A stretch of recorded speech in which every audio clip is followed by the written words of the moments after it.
Monsieur le ministre de l'Industrie et des Mines, cher frère Jean-Claude Brou,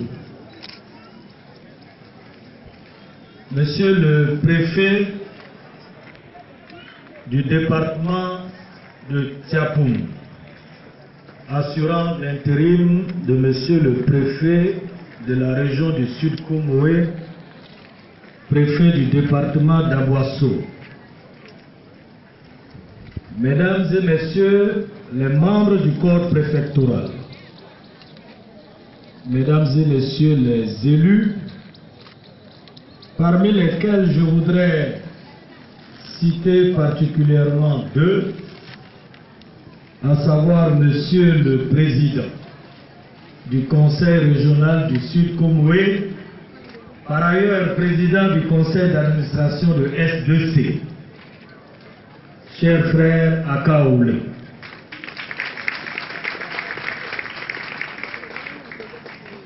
Monsieur le maire de la commune d'Aboisseau, cher Omo,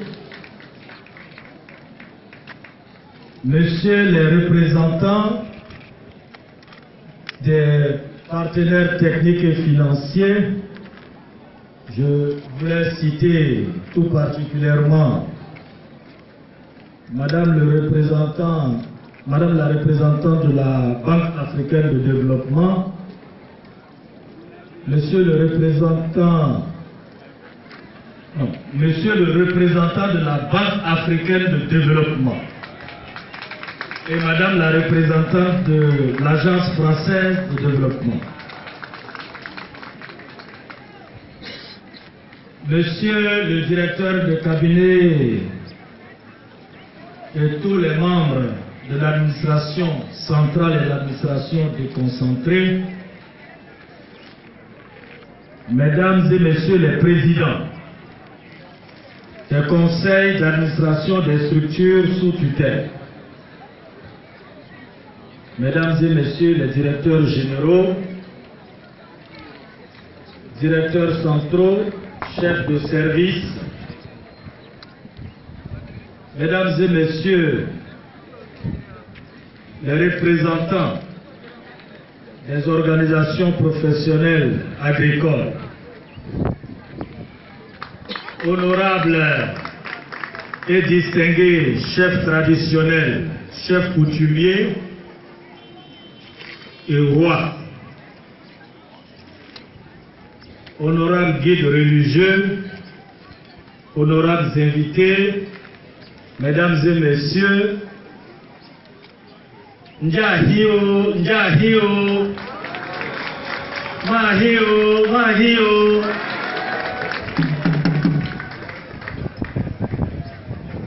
Monsieur le ministre Brou, je voulais que nos parents sachent que je suis ici, chez moi à Aboisseau.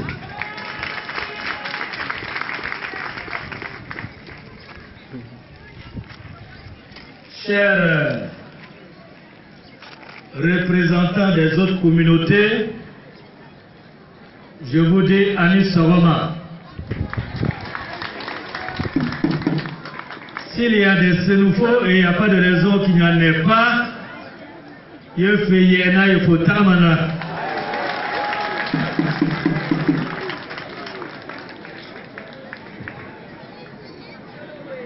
Monsieur le ministre, Monsieur le président du conseil régional, avant moi, vous avez tout dit.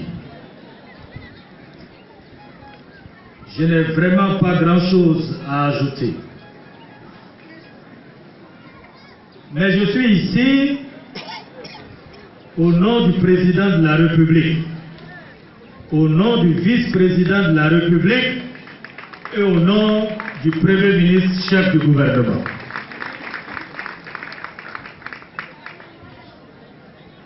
Je voudrais en leur nom transmettre aux braves populations du Sud Comoé et particulièrement aux valeureux producteurs du Sud Comoé la reconnaissance de la République la reconnaissance de notre pays pour votre contribution au développement harmonieux de ce beau pays. Oui, nous sommes à Aboissou et nous avons voulu placer cette 6e édition sous le haut patronage d'un des dignes fils de cette région, le vice-président Daniel Kablan-Duncan, que je vous demande d'ovation. Cette cérémonie est également placée sous le double parrainage de 2 grands fils de la région, à savoir le ministre des Affaires étrangères, mon frère et ami Marcel Amon-Tano, et le ministre de l'Industrie et des Mines, mon compagnon de toujours, le ministre Brou.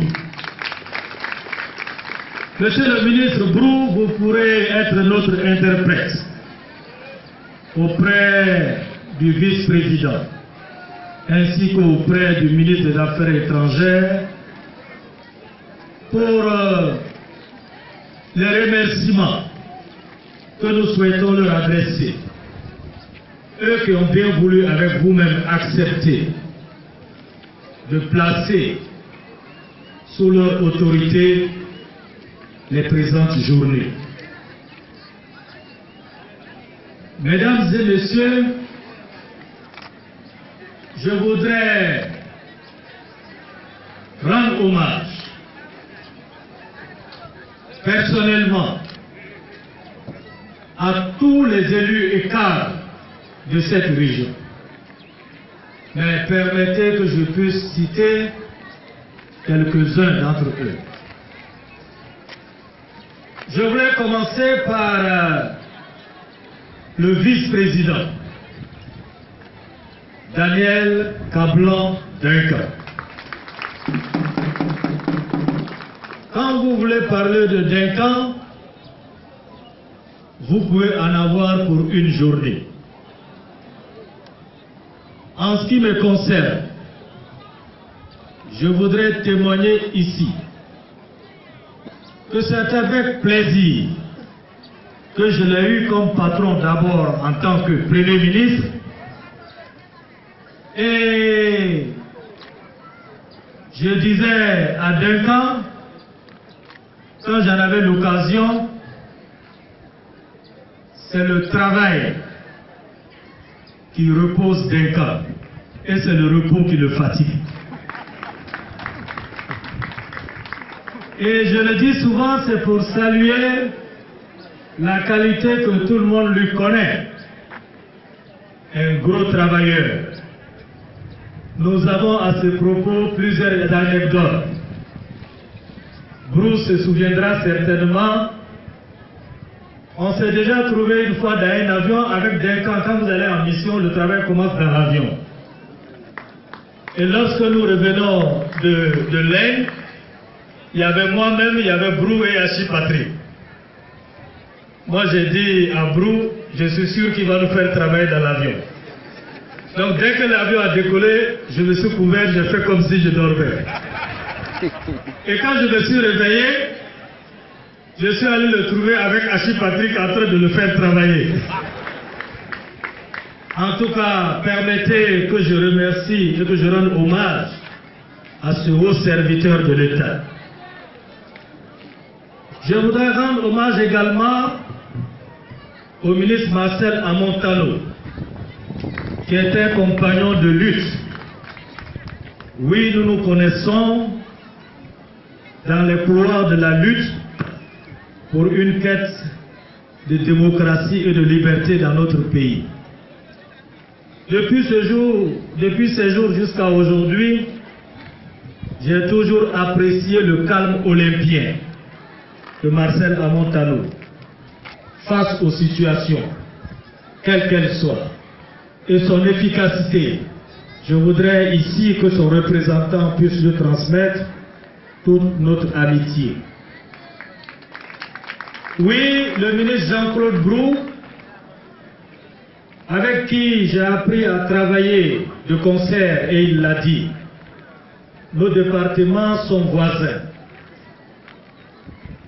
Nous avons 1001 raisons de nous quereller, mais je peux vous dire que depuis que nous siégeons au Conseil de gouvernement et au Conseil des ministres, jamais, je dis bien jamais, Jean-Claude Brou et moi, nous avons exprimé des voix discordantes.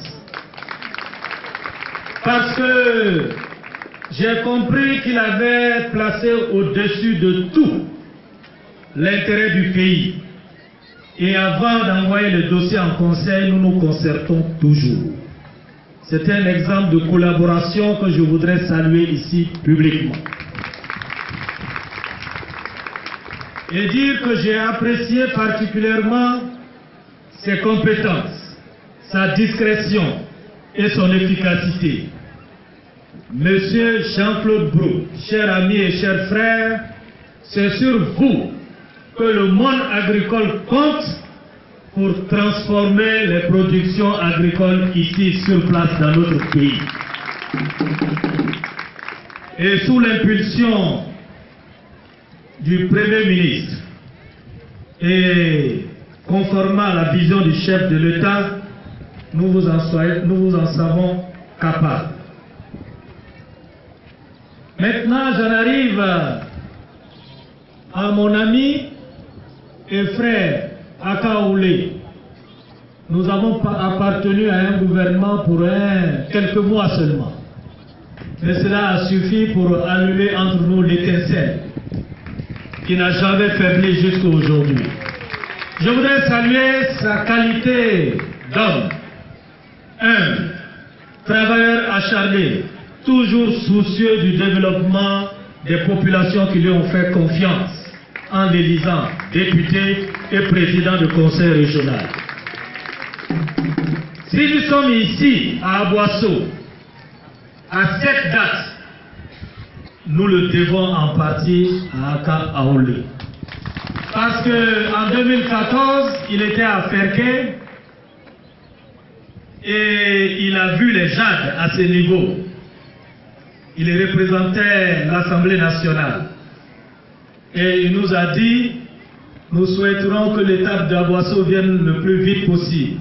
Oui, à Kaoulé, nous sommes ici ce matin, conformément à votre souhait. On aurait pu être dans une autre région.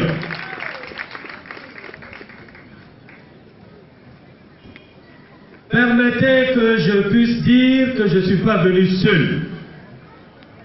Comme vous le savez, cela a été dit, je suis venu avec l'ensemble de l'administration agricole au niveau central. Je ne pourrais pas les citer tous, mais permettez que je puisse citer quelques-uns. C'est quand même le but de l'exercice. Qu'ils se lèvent et qu'on puisse coller à chaque image, à chaque visage, un nom. Siaka Minaya Koulibaly est directeur de cabinet au ministère de l'Agriculture et du Développement rural. C'est un ancien du secteur agricole. À sa gauche, vous avez l'inspecteur général Traoré Salif. Je vais laisser la dame, c'est le ministre Brou. Elle est collaboratrice du ministre Brou, ministre de l'Industrie. Et je passe à sa gauche à un de vos fils, mon conseiller technique. Que dis-je, le doyen Assambo, Ngeta Odol. À gauche d'Assambo, vous avez Touré Draman, conseiller technique. Ensuite, vous avez, je ne vois pas bien, c'est l'industrie. Alors à gauche, vous avez Madame Condé, conseillère technique, elle est commissaire générale du Sahara. À sa gauche, vous avez Monsieur Baka, qui est conseiller technique au ministère de l'Agriculture. À gauche de M. Baka, nous avons M. Kwame Norbert, Kwame Bernard, excusez-moi, je ne vois pas bien d'ici. Kwame Bernard, conseiller technique. Et vous avez Bama Sendou, le président de la Chambre nationale d'agriculture. Je ne vois pas bien, c'est le président du conseil d'administration de l'ANADER, c'est bien ça. Je voulais citer les DG qui sont derrière et on va s'arrêter à ce niveau. Je commence par le directeur général en charge des projets et des statistiques, le Dr Noun Koulibaly. Le directeur général en charge du développement rural et de la modernisation, le Dr Veyi Touré. Le directeur général en charge des productions de la sécurité alimentaire, Bredoumi Kwasi. Le directeur général de l'ANADER, M. Sissé. Le directeur général adjoint du conseil Café Cacao, M. Nguessa Edouard. Le directeur général du fer palmier, M. Kemaon, et le directeur général adjoint de l'Office national du développement de la riziculture, M. Ouattara Nyerezi. Je pourrais continuer ainsi, mais vous connaissez bien M. Agnero, qui est le coordonnateur du PESAC. Le PESAC que vous connaissez très bien. Je ne pourrais pas les citer tous, d'autant plus que je ne vois plus trop. Alors, chers parents producteurs, comme je l'ai indiqué, le discours a été déjà bien fait par mes prédécesseurs, notamment le maire, le président du conseil régional et le ministre Jean-Claude Brou lui-même. Maintenant, je voulais me joindre à eux pour vous rendre hommage. Oui, vous rendre un hommage mérité au nom de la nation. Et là, dans la droite ligne de l'hommage que le président de la République en personne a rendu au monde agricole le 1er mai dernier. Oui, Jean-Claude Brou l'a dit en 2015 déjà. Grâce à vos efforts, notre pays a été placé par une autre agence qui s'appelle Linksletter comme le champion, comme la première puissance agricole en Afrique. En 2015. En 2017, c'est une autre agence, Havas, qui vient de classer notre pays dans les top 5 et champion en ex-aequo avec l'Éthiopie. Nous avons interrogé les auteurs de ce rapport et ils nous ont dit que ce sont les investisseurs, tous les investisseurs qui s'intéressent à l'Afrique qui ont fait ces classements. Et ils l'ont fait en considération du dynamisme retrouvé du secteur agricole en Côte d'Ivoire, grâce aux producteurs que vous êtes. C'est pour cela que je voudrais qu'on profite de cette journée pour vous rendre hommage et à travers vous, l'ensemble des producteurs de notre pays. Ça mérite un standing ovation, comme disent les Anglais. Bravo, bravo à vous, parents producteurs. Merci. Je ne voulais pas revenir sur les nombreux acquis du secteur, mais je voulais simplement rappeler que pour ce qui est du programme national d'investissement agricole, qui a démarré en 2012, à ce jour, nous avons pu mobiliser 1622 milliards de francs CFA sur 2040 milliards de francs CFA nécessaires, soit 80% du taux de mobilisation. Grâce aux réformes opérées dans le secteur, les revenus d'ensemble des producteurs se sont améliorés de plus de 40%. Ici, le PESAC n'est plus à présenter. Mais je voulais citer quelques grands acquis du PESAC. Concernant l'amélioration de l'accès au marché, c'est 1218 km de pistes et de dessertes qui ont été réhabilités et entretenus pour un coût global de 5 271 000 francs CFA. Alors je voudrais vous dire que le président du conseil régional, qui est votre plus gros défenseur, nous a dit, monsieur le ministre, on veut un projet ici dans la région de 10 milliards de francs CFA. Alors on vient de faire 5 milliards, il ne reste que 5 milliards. C'est le président. Il me dit que ça ne compte pas. Concernant la filière EVA, nous avons 1500 hectares qui ont été plantés pour 800 bénéficiaires, dont 30% de femmes, avec un montant de 360 millions de francs CFA. Des jeunes pépiniéristes ont été formés et équipés, installés pour un coût global de 60 millions de francs CFA. Lorsque nous faisions la visite le jeudi, je me suis laissé dire qu'ils font un chiffre d'affaires de 2,5 millions par mois.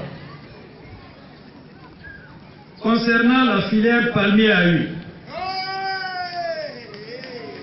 c'est 9608 hectares qui ont été plantés pour 3730 bénéficiaires, dont 19% de femmes, pour un montant global de 768 millions de francs CFA. Enfin, concernant l'appui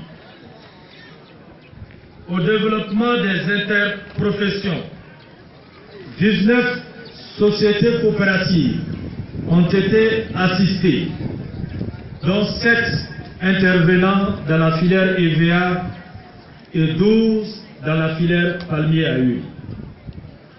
Mesdames et messieurs, chers parents,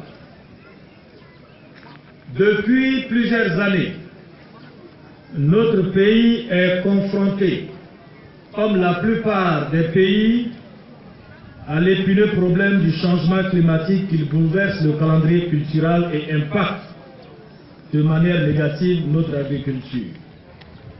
Face à cette situation, le gouvernement ivoirien, soucieux d'assurer une sécurité alimentaire à sa population, a décidé d'apporter un appui à la production vivrière en vue d'assurer la disponibilité des produits alimentaires comme le riz, le manioc, l'igname, la banane plantain et les maraîchers.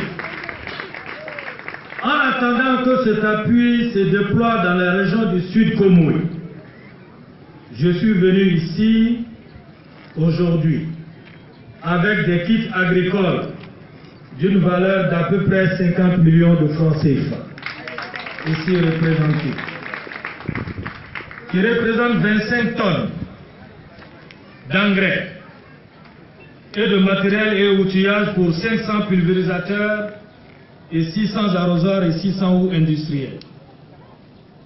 Elles sont destinées aux coopératives du secteur du vivrier dans le Sud Comoé, que je voudrais qu'on ovationne.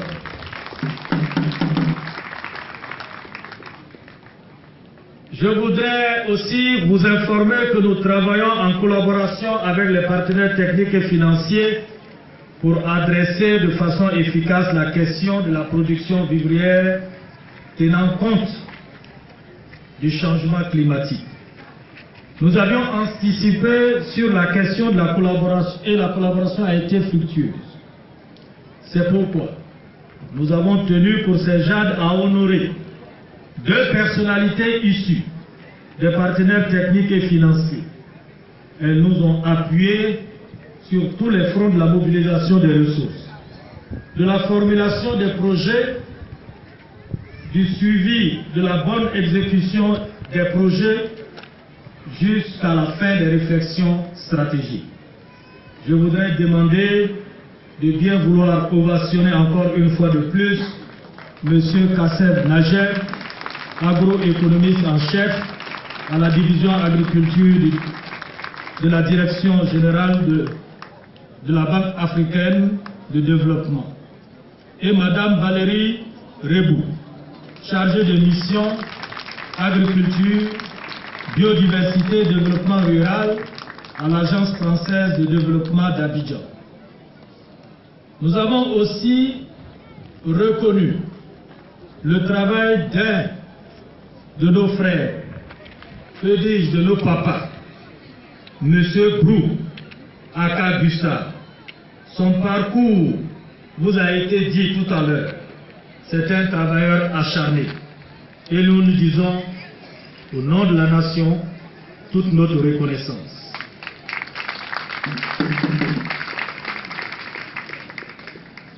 Je voudrais résumer que sur le vivrier, nous avons, dans le cadre du 11e FED, négocié et obtenu un financement de 11 milliards de francs, de 13 milliards de francs CFA.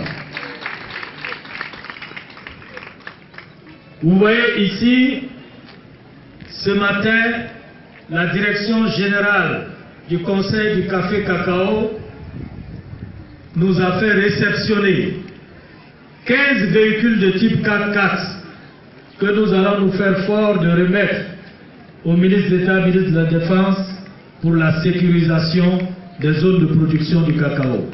Ça mérite ovation. Pour une valeur de 264 millions de francs CFA. Chers parents, l'ensemble des dons de ce matin s'élève à 1,4 milliard francs CFA, ici dans le Sud Congo.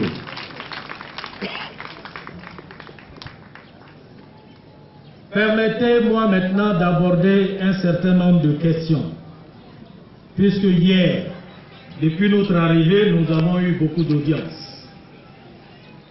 Et les producteurs nous ont fait le point de la situation ici dans le Sud Congo. Mais je voudrais parler de quelques points clés. Il s'agit d'abord du foncier rural. Je disais tout à l'heure au ministre Aka Oulé et au ministre Jean-Claude Brou que nous avons observé que dans l'indénié Djoablin, le processus de mise en œuvre de la loi sur le foncier s'accélère. Et nous voudrions ici prendre ces deux cadres à témoin et leur demander, avec l'appui des autres cadres, et bien sûr le maire ici présent, avec le soutien des autorités coutumières, des rois et chefs traditionnels, de faire en sorte que le processus s'accélère ici dans le Sud Congo. Parce que les partenaires qui nous appuient financièrement choisissent d'aller là où les choses sont accélérées. Partout où il y a des querelles interminables, ils n'ont pas envie d'y investir.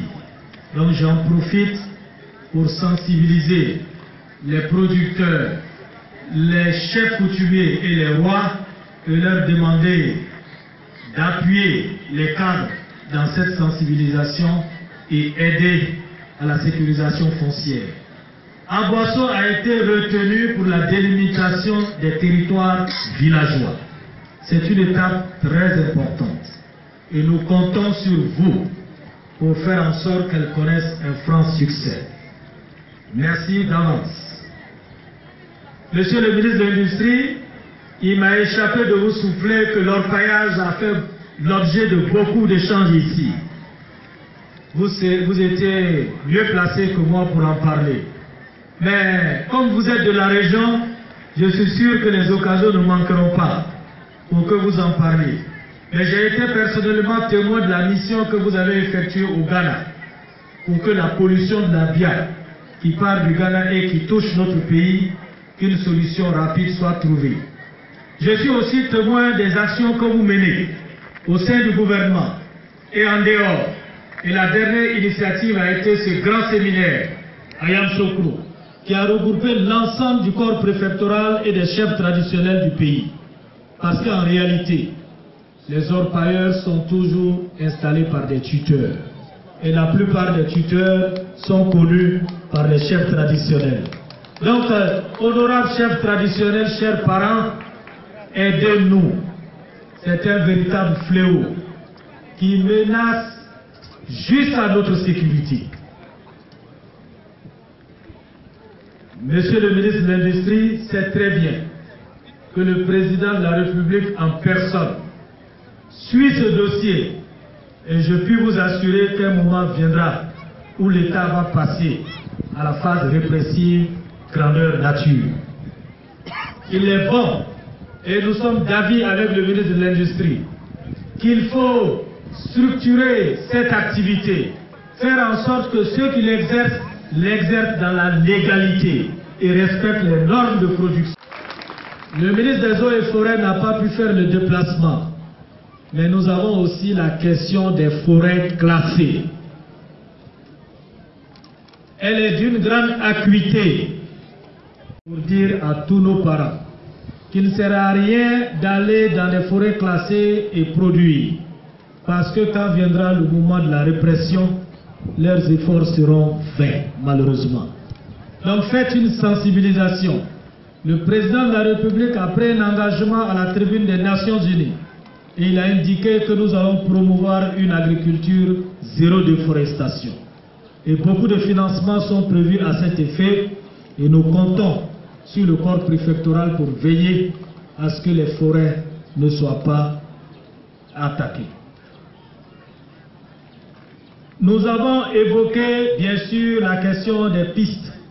Je ne vais pas y revenir, mais je vous ai dit ce que le PESAC a déjà fait.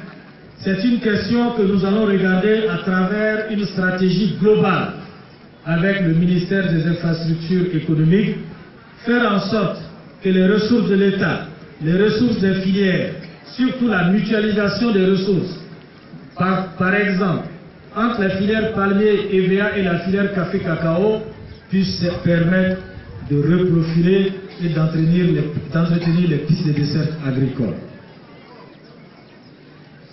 Je voudrais maintenant parler de la réforme des filières palmier et EVA. Mes prédécesseurs en ont parlé. En 2012, quand nous étions à Bengourou et à San Pedro, c'était dans le cadre aussi de la réforme des filières café-cacao.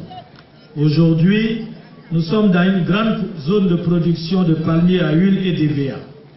On l'a vu à travers le défilé et à travers les visites que nous-mêmes nous avons menées sur le terrain ces 3 jours durant. Vous savez, ce sont 2 filières exemplaires dans notre pays. Permettez que je salue les organisations professionnelles agricoles de ces 2 filières qui ont atteint un niveau de professionnalisme et qui ont obtenu des résultats encourageants. Mais justement, c'est pour encourager ces résultats et au regard de l'engouement qu'il y a autour de ces 2 cultures de rente, de nouveaux acteurs sont apparus. Les filières se développent en quantité, les acteurs deviennent nombreux. C'est le moment qu'il y ait un gendarme pour s'assurer de l'observation des règles que les filières elles-mêmes se fixent pour ne pas que la filière périclite. Voici tout le sens de la réforme des filières palmiers à huile et EVA. Si pour la filière café-cacao et la filière coton-anacarde, les fonctions de développement appartiennent à la structure de régulation, mais pour ce qui est de la réforme de la filière palmier à huile et EVA, la fonction de développement reste l'affaire des interprofessions.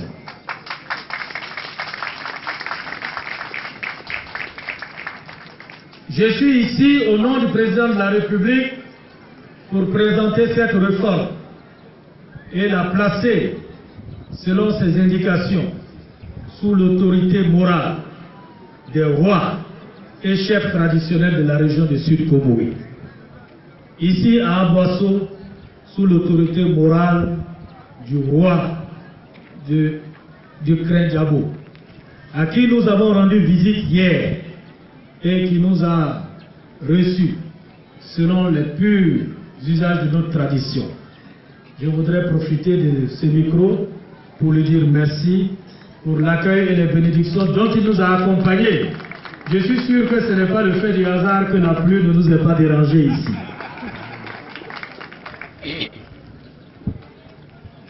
Voilà, mesdames et messieurs, les sujets phares dont je voudrais vous parler.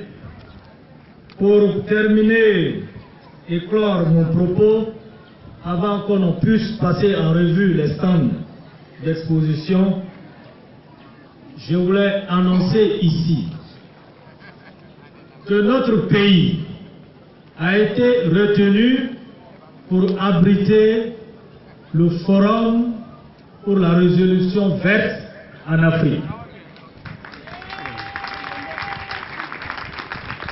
Ce forum qui est placé sous la présidence du président de la République en personne et sa présence effective, verra la participation de d'autres chefs d'État, de beaucoup de personnalités du monde entier et surtout des institutions et de philanthropes qui sont disposés à financer l'agriculture en Afrique. Ils nous ont dit, nous avons choisi la Côte d'Ivoire. C'est la première fois que nous organisons le forum dans un pays francophone.